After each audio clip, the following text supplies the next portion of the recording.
Good day, everyone. My name is Michael Frentiades. I'm the Chief Economist here at xm.com, and this is your European Open briefing for Monday, September 12th, 2016. And these are the key points you should know about today. There is some degree of risk aversion in markets on Fed rate hike fears, Clinton illness, and also perceived inability of central banks to do much more to help their respective economies. The commodity currencies Aussie, Kiwi and Loonie are under significant pressure. Oil and gold are also lower. On today's calendar we had Japanese machinery orders, not much after that. We have the Fed's Lockhart, Kashkari and Brainard speaking later today.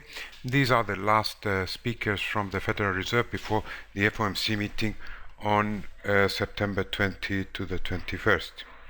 And tomorrow Chinese data and UK inflation will make for a much busier day.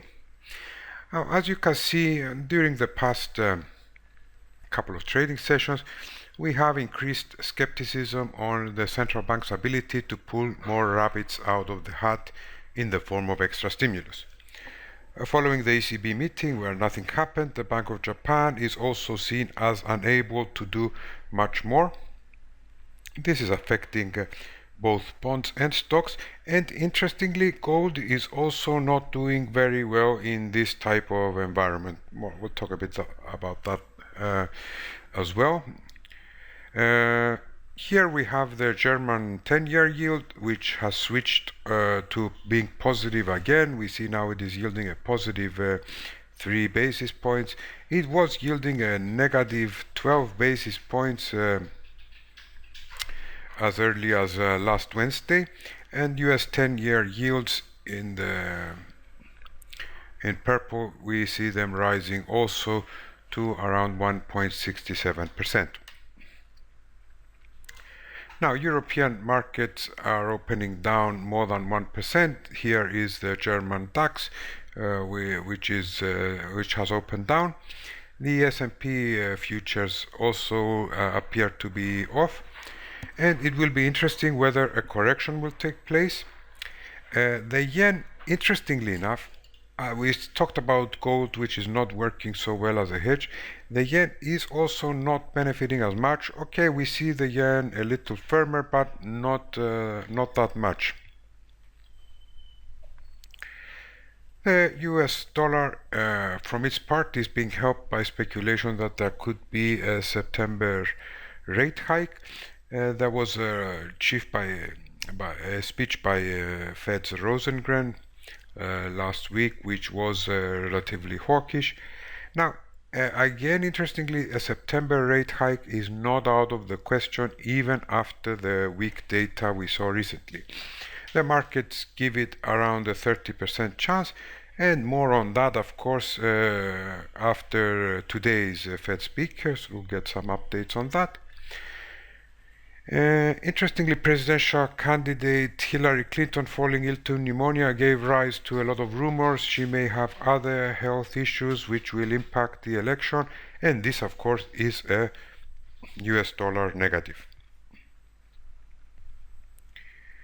We have heavy casualties of risk-off sentiment and profit-taking. These are currencies that did very well lately, and here we see the Aussie, the Kiwi and the Aussie versus the dollar both down.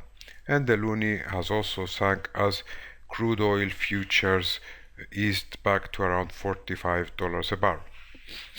Here you can see gold in the purple line. It has fallen from around $13.48 an ounce to $13.24, today's session low. Now around $13.29, $13.30, and oil, US oil, dropped from $47.5 to $45. Japanese machinery orders, looking at the calendar, were much better than expected. They jumped month on month by 4.9%, and this translated into a year-on-year rise of 5.2%. We are talking about July.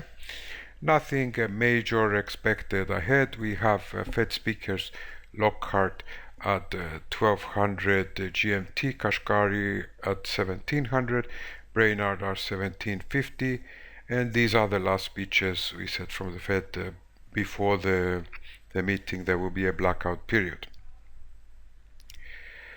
Furthermore, we have a holiday. There was a holiday in various countries, especially in Asia, with Muslim populations in observance of Eid al-Adha.